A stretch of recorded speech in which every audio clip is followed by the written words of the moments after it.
Masih di Sapa Indonesia Malam bersama saya Friska Clarissa. Presiden Prabowo Subianto meminta masyarakat menyuarakan pendapat tanpa bertindak anarkistis. Ia pun memerintahkan TNI dan Polri menindak pelanggar hukum yang menyusupi unjuk rasa.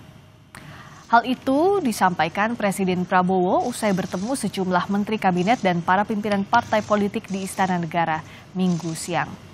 Prabowo bilang menghormati aspirasi rakyat, tapi akan menindak tegas pihak yang bertindak anarkistis, merusak fasilitas umum dan negara.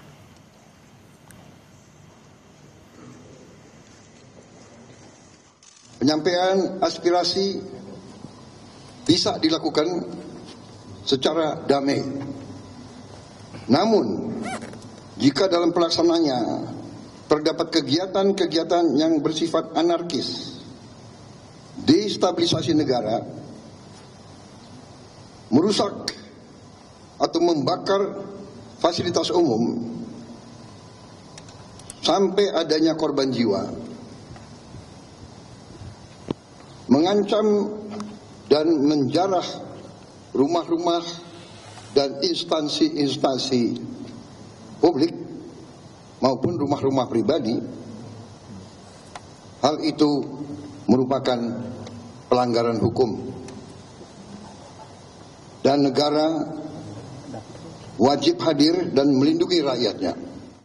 Kepada pihak kepolisian dan TNI, saya perintahkan untuk mengambil tindakan yang setegas-tegasnya terhadap segala macam bentuk pengerusakan fasilitas umum, penjarahan terhadap rumah individu ataupun tempat-tempat umum atau sentra-sentra ekonomi. Sehari setelahnya, Presiden Prabowo mengundang sejumlah tokoh lintas agama di Istana Negara Senin malam. Sejumlah tokoh menyampaikan sejumlah pandangan, salah satunya meminta aparat keamanan menjaga ketertiban tanpa tindakan represif, serta menindak tegas aksi anarkistis. Sejumlah tokoh tersebut juga meminta Presiden mengevaluasi komunikasi pejabat agar lebih empatik dan mengutamakan ruang dialog dengan masyarakat. Menyuarakan aspirasi secara damai tanpa tindakan anarkistis, kita akan bahas lebih dalam bersama Wakil Ketua Umum Majelis Ulama Indonesia, Kiai Marsudi Syuhud, dan pakar komunikasi politik Universitas Indonesia, Aditya Perdana. Selamat malam, Kiai. Selamat malam juga. Assalamualaikum warahmatullahi wabarakatuh. Waalaikumsalam warahmatullahi wabarakatuh. Saya ke Kiai dulu. Jadi dengan unjuk rasa ini kan hak setiap warga negara, tapi dengan tindakan anarkistis tentu tidak ada yang setuju soal ini. MUI melihatnya seperti apa semestinya? Bahwa ajaran agama kita untuk menyampaikan kritik, an-naqd, atau menyampaikan pandangannya kepada pemerintah atau pembuat kebijakan, itu adalah ajaran yang memang diajarkan untuk bagaimana berbangsa dan bernegara ini adalah dijalankan dengan baik. Lah yang bisa ngelihat ini berjalan dengan baik atau kurang baik kan yang pihak ketiga dari belakang. Ya. Ini jalannya lurus atau bengkok-bengkok. Nah, ketika demikian agama itu memerintahkan begini. Wa tawassaw bil haq wa tawassaw bis sabr. Sampaikan wasiat-wasiat kebenaran, kalau ternyata ada yang menyimpang sedikit-sedikit atau bahkan kenapa kok enggak memenuhi target dalam setahun ini misalnya kayak gitu. Tapi walaupun itu adalah perintah agama untuk saling memberikan wasiat kebenaran, tidak berdiri sendiri, ada watawassaw bis sabr. Ketika menyampaikannya harus dengan kesabaran. Lah kesabaran, sabar itu ada 3. Yang pertama as-sabru ala ta'ah. Kita sabar atas ketaatan.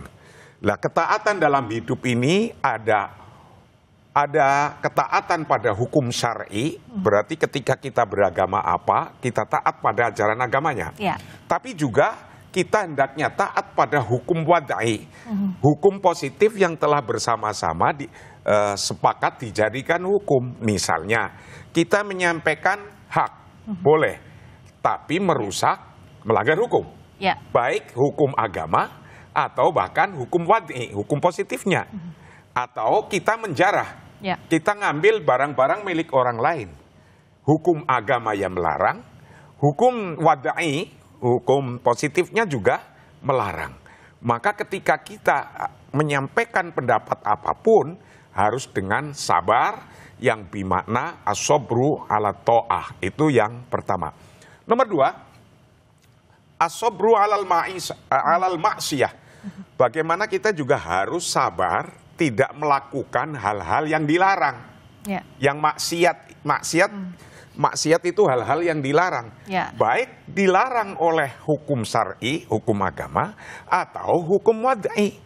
Kalau kita itu misalnya membuat kerusakan itu dilarang, ya kita harus ketika mau ngapain aja, tidak hanya termasuk demo, kita berhubungan sekeluarga lah, mungkin lagi pendapatannya lagi susah, maka beda pendapat terus. Ya, ketika beda pendapat terus ya harus diutamakan. Darul mafasid muqaddam ala jalbil masoleh. Kita harus lagi beda pendapat saja, itu harus keluar di pikiran dan hatinya, memitigasi resiko itu diutamakan. Kalau ini adalah hal yang negatif, tinggalin dulu. Jadi caranya pun harus betul. Harus betul. Itu yang kedua. Yang ketiga adalah sabar as-sabru alal bala. Jangan sampai kita ada musibah, bilai sampai kehilangan jiwa. Lah ini nggak boleh ini. Jadi utamakan mau ngapain saja, hifdzun nafas itu penting. Menjaga jiwa itu adalah penting. Hifdzul mal, menjaga harta, baik itu harta milik publik yang dibangun oleh pemerintah daerah atau oleh pemerintah pusat, fasilitas umum atau milik pribadi, itu harus juga dijaga. Nah, kalau dari sisi perspektifnya komunikasi politik dengan menyampaikan unjuk rasa, tapi jangan sampai anarkistis, itu bagaimana semestinya? Sebenarnya kita kan sebenarnya sudah punya kesepakatan ya Mbak ya, bahwa di dalam sebuah negara demokrasi, maka kemudian orang berbeda pendapat, protes dan mengungkapkan aspirasi itu adalah sebuah hak yang dibenarkan. Bahkan di dalam konstitusi kita juga sudah, tadi Pak Kiai sudah menyebutkan, hukumnya memperbolehkan. Artinya di dalam ruang itu ada jaminan yang sebenarnya sudah jelas. Memang cuma kemudian di dalam mengekspresikan pandangan, pendapat itu tentu kemudian dia punya cara yang berbeda-beda.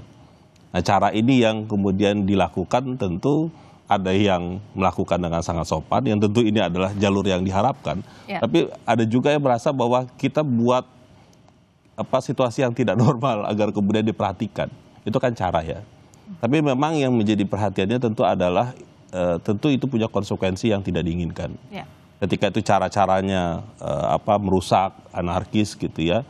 Itu kan tentu akan membuat situasi yang tidak diinginkan. Rentan disesupi juga ya? Itu satu hal. Hal yang kedua tentu ketika bicara soal kerusakan fasilitas umum, toh mereka-mereka yang protes, yang menjarah atau apapun itu akan membuat mereka juga yang susah gitu ya. Artinya tidak menikmati fasilitas itu. Artinya negara seharusnya, negara dalam konteks ini tentu memberi jaminan soal itu. Cuma masalahnya kemudian ini problem yang sangat serius di kita untuk mengatakan bahwa bagaimana menyadarkan konteks bernegara itu ya memang ruangnya ada. Batas demonya itu pun juga kita sudah sangat paham sampai jam berapa. Tetapi memang ini yang masih terus harus kita gaungkan ya. Ingatkan gitu untuk bilang bahwa ya jangan terlalu berlebihan. Anarkis ini kan kemudian karena memang sangat berlebihan ya. Pada sisi yang lain mungkin orang beranalisa bahwa ini ada motif tertentu.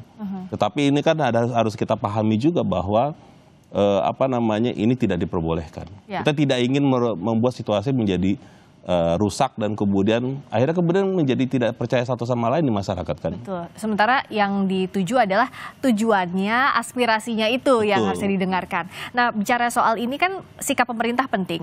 Bagaimana sebenarnya kalau dari MUI melihat sikapnya Presiden Prabowo Subianto yang mengundang tokoh lintas agama, juga tokoh politik, perwakilan buruh dan masyarakat lainnya, kita akan bahas usai jeda di Sapa Indonesia Malam. Kita masih membahas bagaimana menyuarakan aspirasi secara damai tanpa tindak anarkistis bersama dengan Wakil Ketua Umum Majelis Ulama Indonesia Kiai Marsudi Syuhud dan pakar komunikasi politik Universitas Indonesia Aditya Perdana. Kiai Marsudi, saya mau tanya lagi soal yang tadi. Presiden kan sudah mengundang tokoh lintas agama, tokoh politik, berbagai perwakilan elemen masyarakat. Apakah ini bisa jadi jalan untuk meredakan situasi? Ya, inilah apresiasi kami. Tokoh-tokoh tadi juga kita kumpul di Majelis Ulama Indonesia, tokoh-tokoh seluruh agama mengapresiasi kepada Presiden Republik Indonesia Bapak Prabowo Subianto yang telah cepat untuk mengatasi persoalan politik yang terjadi saat ini. Yaitu coba bayangkan ada 16 organisasi dikumpulkan. Kemudian tadi malam tokoh-tokoh seluruh agama dari organisasi agama-agama, ya dari NU, Muhammadiyah, PGI, KWI, Matakin, Hindu, Buddha, semua agama yang ada di Indonesia tokoh-tokohnya dikumpulin. Ini sesungguhnya yang tidak dipunyai oleh negara lain.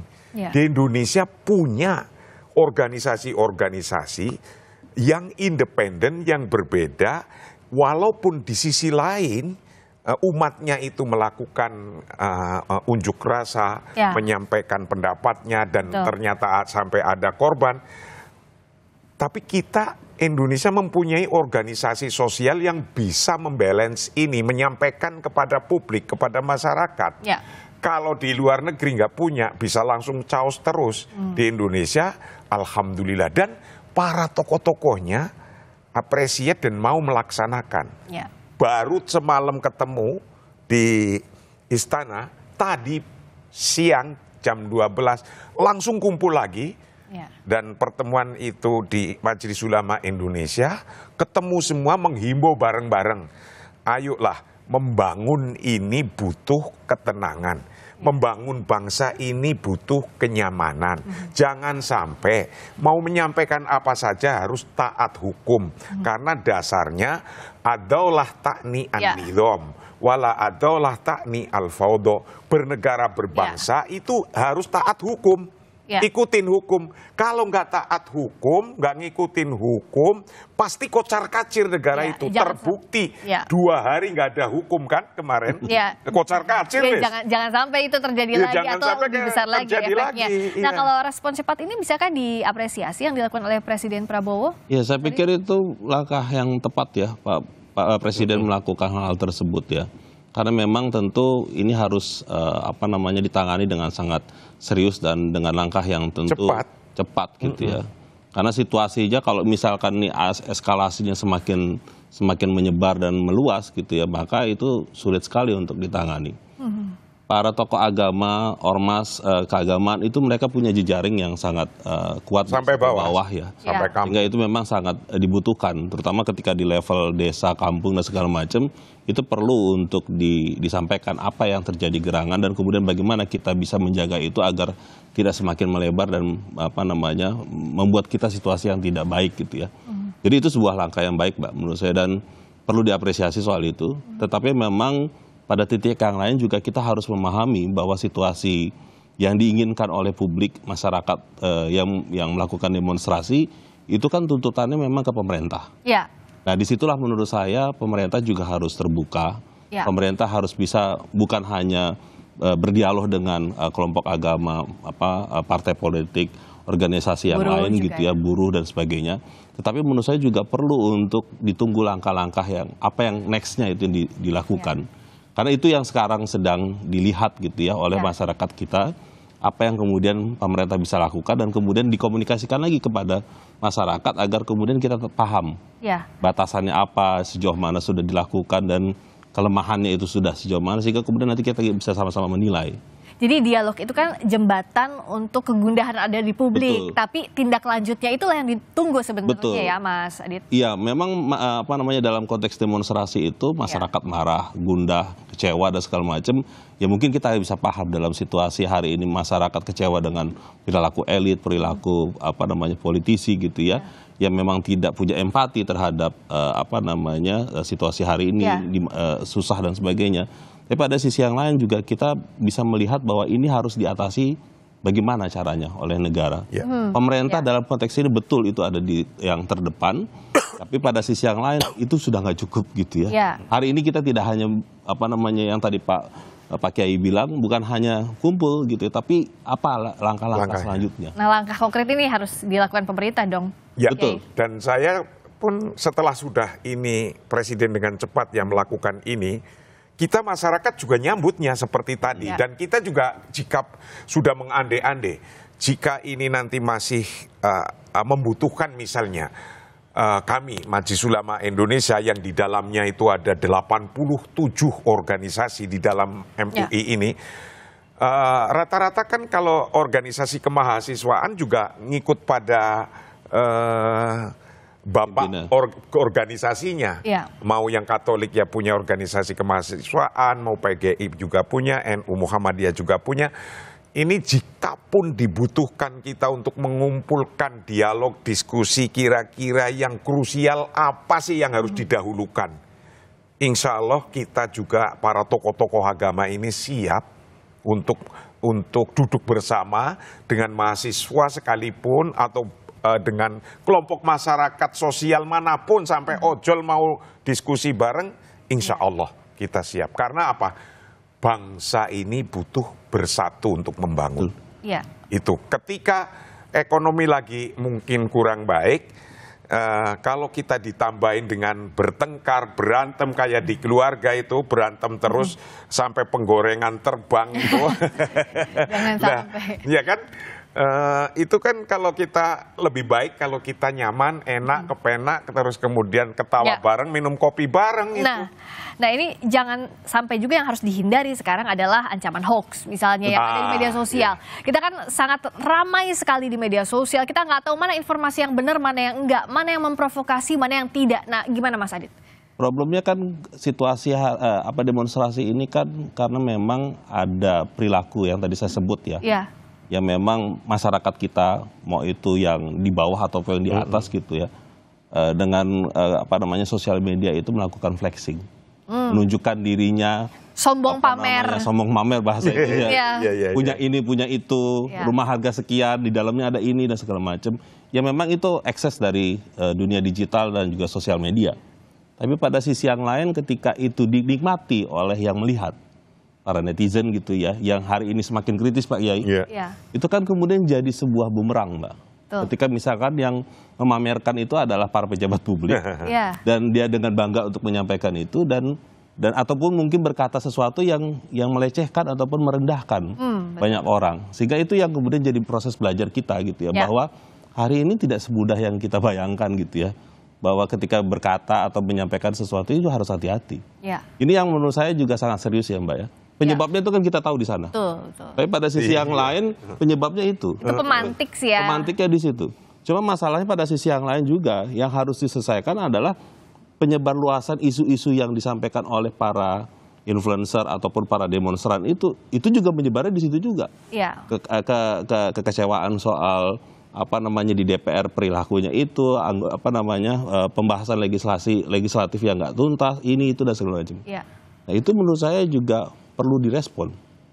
Dan kemudian banyak orang menganggap ini gimana. Nah artinya dengan kondisi yang sangat cepat ini Pak Kiai, ini kita PR memang sangat serius gitu ya. Kalau dari MUI gimana untuk yang terpenting malah ke depan setelah terjadi semacam ini, itu dalam ajaran agama kita itu menyampaikan yambari li sultani ayastamia ila syakawa ar-ra'yah. Pembuat kebijakan harus mampu mendengarkan. Jangan nunggu diorek-orek pagarnya. Harusnya sebelum itu udah mendengarkan duluan. Sudah mendengarkan dan mau menerima. Lah, kadang kan orang ini kalau nggak saya jebol pagernya, saya nggak didengarkan. Nah gitu. Maka kami harap jangan sampai ke depan itu tidak mampu untuk mendengarkan. Dengarkan kalau bisa setiap ada yang mau menyampaikan pendapat, ngasih surat dulu ke dalam, ada saya bawa 100 atau 200 orang, diterima, menyampaikan apa, ada ruangan, nah mungkin ini dipikirkan ke depan begitu. Iya. Itu nomor 1. Nomor 2, wa yatafaqada ahwalahum. DPR atau yang membuat kebijakan itu harus ngecek kebenaran kondisi masyarakatnya itu lagi kayak apa. Iya. Ini kan persoalannya kemarin kondisinya lagi kurang baik-baik saja. Loh kok tapi dilihat di sana ada orang foya-foya. Iya. Itu. Kayak di Menara Gading ya. Itu, iya di jauh sini sekali. lagi nggak karu-karuan Iya. ekonominya. Kesenjangannya terasa sekali lah. Nomor 3, waya malah bimuqtadul adli.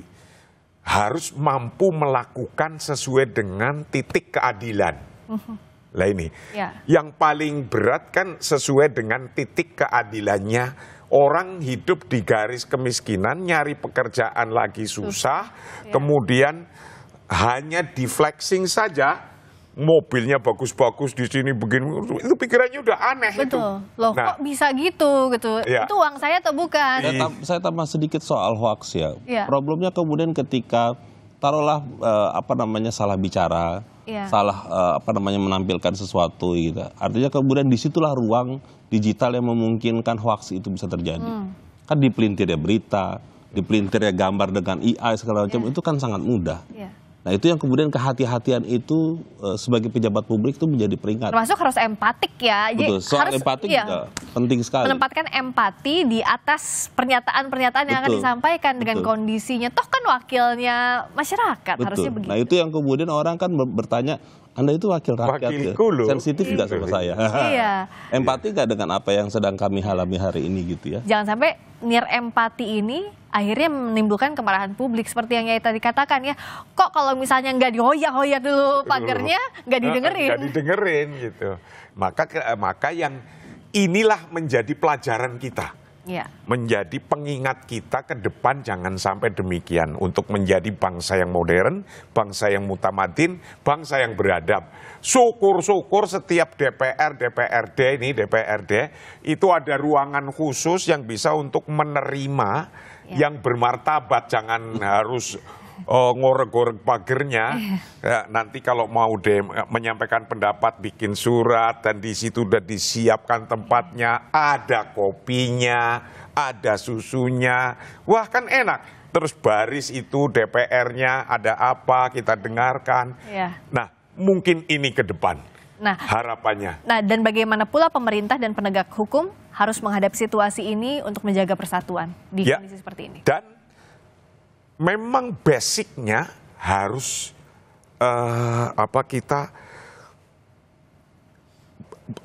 melaksanakan hukum itu tuntutan utama yang sudah ada di Republik ini. Ya. Jangan sampai kita melanggar hukum lah itunya. Ya. Kalau nanti dalam demonstrasi yang seperti kemarin-kemarin itu kan sesungguhnya sudah mulai tertata nih. Ya. Anak HMI punya barisan sendiri, PMII punya barisan sendiri, Ya. atau yang ini punya barisan sendiri. Kalau itu tertata nanti ada penyusup baru misalnya, Ya. yang mungkin tidak sesungguhnya kelihatan bukan komunitas kita, itulah kita harus segera waspada ke Ya. depannya. Karena yang semacam ini sangat mudah disusupin. Betul. Maka kalau biar tidak disusupin, tadi yang saya sampaikan, Ya. adakan ruangan, sampaikan 1000 orang datang, Ya. tapi juga dengan martabat, pakai surat dulu, jejer di depannya yang menjelaskan DPR-nya. Iya. Dan, Sebenarnya sekarang yang ditunggu itu adalah soal penegakan hukum ya. Ya. Betul memang kemarin ada korban almarhum Afan gitu ya, ataupun juga mahasiswa di Jogja dan segala macam. Itu yang menurut saya penting untuk ditujukan kepada publik, itu harus dituntaskan setuntasnya. Dibuat terbuka, dibuat untuk kemudian prosesnya itu diyakini bahwa yang bersalah itu dihukum setimpal gitu ya. Nah, itu yang sebenarnya ditunggu. Nah, yang berikutnya tentu memang harus ada perbaikan yang konkret juga gitu ya. Betul. Dari aparat, bukan hanya yang pelaku tetapi juga mungkin pimpinannya atau mungkin juga siapapun yang memang berada di sana gitu ya. Ya. Jadi itu yang menurut saya yang serius gitu ya. Karena memang hari ini tidak cukup hanya kemudian orang akan bertanya kan sudah minta maaf gitu ya. Iya, nggak Tapi cukup. nggak cukup gitu ya. Karena damage effect-nya udah terlalu Betul, besar. sudah sangat luas gitu ya. Jadi harus hari ini semuanya menunggu langkah konkretnya apa. Ya. Termasuk soal hukumnya. Ya, singkat saja ya, jadi ini harus dilakukan secara segera ya. Ya. Dan pemerintah kan seperti tadi anjuran Presiden Prabowo, lakukan dan ikuti dengan hukum yang berlaku. Artinya yang semua sudah terjadi itu tidak bisa orang lari dari hukum yang sudah Dari ada. tanggung jawabnya juga ada. Penegakan hukumnya harus baik, lalu juga tindak lanjut dari pemerintah juga harus nyata agar persatuan bisa segera diwujudkan ya. Kondisi ini semakin membaik ke depannya. Terima kasih Marsudius. Terima kasih juga Mas Aditya Perdana sudah hadir di Sapa Indonesia Malam. Wassalamualaikum warahmatullahi wabarakatuh. Waalaikumsalam.